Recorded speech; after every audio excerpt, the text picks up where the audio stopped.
damai dan bahagia.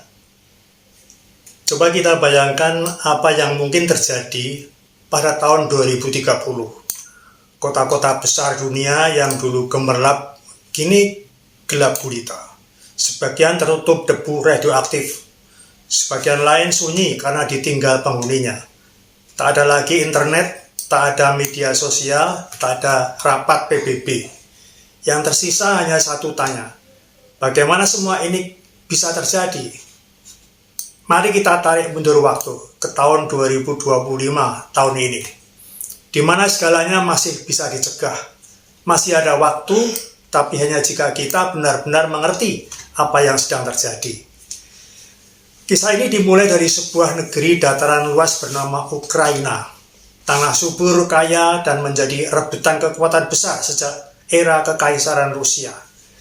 Ketika Uni Soviet runtuh tahun 1991, Ukraina merdeka. Tapi kemerdekaan itu membuat Rusia kehilangan tameng alamiahnya dari serangan Barat. Bagi Rusia, Ukraina adalah jantung. Kehilangan Ukraina, apalagi jika ia bergabung ke NATO, sama saja dengan membiarkan senjata musuh ditaruh di depan pintu rumah. Putin, anak didik KGB, bukan hanya berpikir secara militer, tapi ideologis. Ia melihat Ukraina bukan hanya negara tetangga, tetapi bagian dari peradaban Rusia. Ruski Mir, dunia Rusia. Dan ketika Barat terus mendekat lewat NATO, Putin merasa dikhianati. Maka meletuslah perang pada tahun 2022, invasi. Tapi Ukraina tidak tumbang, ia bangkit dengan bantuan miliaran dolar dari Amerika dan sekutunya. Di saat dunia menyoroti Eropa Timur, api tua menyala di Timur Tengah. Iran dan Israel, dua musuh bebuyutan, yang satu mengusung panji revolusi Islam, yang lain berdiri dengan doktrin Zionisme dan dukungan Amerika. Selama bertahun-tahun mereka bertempur dalam bayang-bayang di Lebanon, di Suriah, di jalur digital, dan senjata cyber. Tapi di tahun 2024 sesuatu berubah. Israel menyerang konsulat Iran di Damaskus. Iran membalas. Untuk pertama kalinya sejak 1979, rudal Iran melesat langsung ke jantung Israel. Lalu pada hari Jumat tanggal 13 Juni yang lalu, babak baru dimulai. Iran kembali meluncurkan gelombang rudal balistik ke Tel Aviv, Haifa, dan beberapa pangkalan militer Israel sebagai respon atas pengeboman fasilitas nuklir di Natan dan membunuh ilmuwan nuklir dan jenderal Iran. Dunia kembali menahan napas, apakah senjata nuklir akan digunakan? Jauh di selatan, kelompok Houthi di Yaman meluncurkan rudal ke kapal-kapal dagang yang dianggap pro-Israel dan sasaran di Israel. Laut Merah, urat nadi logistik global, berubah menjadi medan perang. Amerika Serikat dan Inggris membalas, tapi konflik ini lebih dari sekedar logistik. Ini adalah medan proksi. Iran di satu sisi, Amerika dan Israel di sisi lain. Dan rakyat sipil seperti biasa jadi korban utama. Di Asia Selatan, dua negara bersenjata nuklir menyimpan dendam berusia puluhan tahun. Pakistan dan India, pertikaian soal Kashmir itu tak pernah selesai. Tahun 2025, sebuah serangan lintas batas menewaskan puluhan warga sipil. India menuding Pakistan. Pakistan menolak. Perang meletus menggunakan senjata mutakhir buatan Cina, Prancis, Rusia, dan Amerika. Di timur jauh, Cina bersumpah akan menyatukan Taiwan dengan cara damai jika mungkin, dengan kekuatan jika perlu.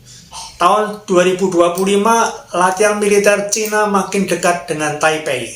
Taiwan memperkuat pertahanannya dengan dukungan senjata Amerika dan Jepang.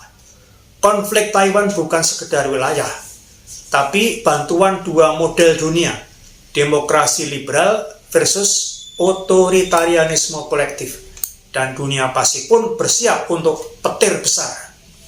Sementara dunia bergolak, kekuatan utama justru goyah dari dalam. Amerika terbelah, politik identitas, rasisme, krisis ekonomi, dan retorika populis. Eropa menghadapi gelombang migran, radikalisme kanan, dan krisis energi. Di jalan Paris, Berlin, dan Chicago, Los Angeles, Texas, protes membara. Ketika negara-negara besar sibuk menyelamatkan diri, siapa yang akan mencegah kehancuran global? Semua perang ini tampak berbeda, tapi benang merahnya sama. Perebutan sumber daya, pengaruh ideologis, dan rasa takut akan kehilangan kendali. Kapitalisme global yang timpang menciptakan jurang. Agama dijadikan bendera perang, teknologi jadi senjata paling mematikan. Blok dunia kini jelas, NATO, Amerika, Israel, Jepang, India versus Rusia, Iran, Cina, Korea Utara, dan sekutu bayangannya. Dan di tengah semuanya itu, rakyat jelata, anak-anak, ibu, lansia, mereka yang tak pernah mengerti geopolitik tapi menanggung akibatnya. Dunia tidak meledak dalam satu malam, tapi dalam bisikan-bisikan kecil yang diabaikan, dalam retorika para pemimpin yang dibungkus nasionalisme, dalam ketidakadilan ekonomi yang membusuk perlahan. Hari ini masih ada waktu, tapi tidak banyak. Pilihan ada pada kita, menyalakan cahaya nalar dan kasih, atau menyaksikan langit menyala oleh ledakan yang kita ciptakan sendiri. Perang dunia ketiga mungkin tak akan diumumkan, tapi akan kita sadari saat semuanya sudah terlambat. Di mana peran nilai kebenaran, kebaikan, dan spiritualitas dalam krisis global ini? Dalam setiap konflik besar, kebenaran sering menjadi korban yang pertama. Disinformasi, propaganda, dan perang narasi membanjiri media. Yang dikejar bukan lagi apa yang benar, melainkan apa yang menguntungkan. Contoh nyata, Rusia menyebut invasi sebagai operasi khusus. Israel dan Iran saling menyalahkan, masing-masing dengan narasi pembenaran ideologis dan historis. NATO dan Amerika bicara demokrasi, tapi tak jarang membela kepentingan ekonomi tersembunyi. Peran spiritualitas di sini adalah memurnikan kembali niat dan persepsi. Spiritualitas mengajarkan melihat apa adanya, bukan sekadar apa yang terlihat. Di medan perang, kebaikan menjadi anomali. Orang yang membantu musuh dicap pengkhianat. Yang bersuara untuk perdamaian dituduh lemah atau pro pihak tertentu. Padahal di balik layar, ada relawan medis di Gaza, Kiev, atau Kashmir yang mempertaruhkan nyawa. Ada rakyat sipil dari dua sisi konflik yang saling tolong diam-diam. Spiritualitas sejati melampaui batas politik. Kebaikan sejati muncul ketika kita mampu mencintai mereka yang tidak memihak kepada kita.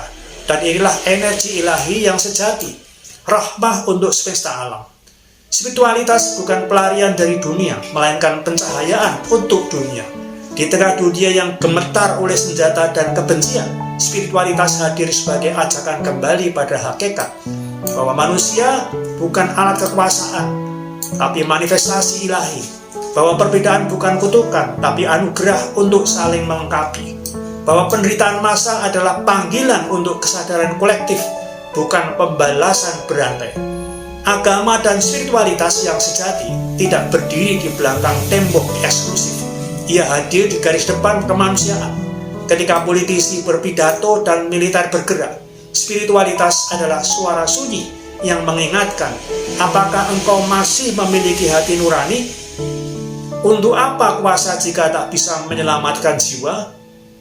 Dunia tidak kekurangan teknologi, tapi kehilangan kebijaksanaan. Dunia tidak kekurangan diplomasi, tapi kehilangan belas asih. Dunia tidak kekurangan pasukan, tapi kekurangan pendoa sejati dan penyembuh luka jiwa. Apa yang bisa kita lakukan?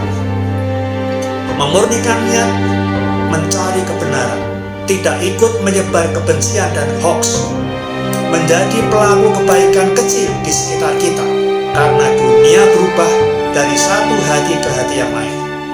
Menghidupkan spiritualitas yang aktif, bukan sekadar doa, tapi juga aksi penuh kasih. Krisis global bukan hanya soal konflik militer, tapi soal krisis kesadaran. Hanya dengan kembali kepada kebenaran, kebaikan, dan kesadaran spiritual, dunia bisa diselamatkan.